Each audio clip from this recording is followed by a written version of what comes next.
This is too weird to even grasp. But everything we know says this is the way it is. Am I stoned?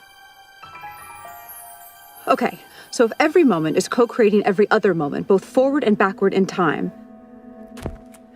then reality would be this massive neural network spanning space and time.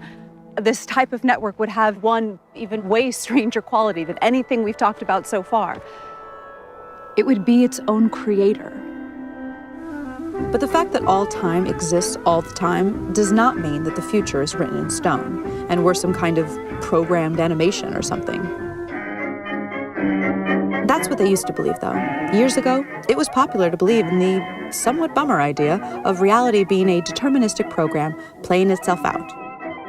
Light is scattered by electrons and is bounced off electrons. The famous double-slit experiment ruled out determinism. Look it up if you've never heard of it. It's wild and is one of the cornerstones of modern physics.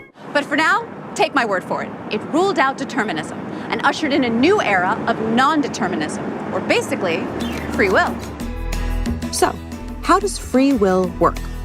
One of the most surprising discoveries of quantum physics is that reality only exists when it is observed. That literally, particles do not exist until they are observed. Famous physicist John Wheeler, he's the guy who came up with the term black hole, says that reality is made of information, which is created by observation. The observation must be made, he says, by something conscious.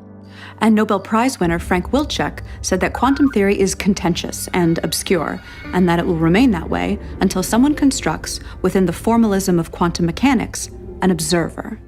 A model entity whose states correspond to a recognizable caricature of conscious awareness. An entity, an observer. So Frank Wilczek is basically talking about an entity, not necessarily a human being or an animal, that is capable of generating information by observing and measuring. But what would that conscious entity be? Well, we definitely know that consciousness exists in the universe. I mean, at least in a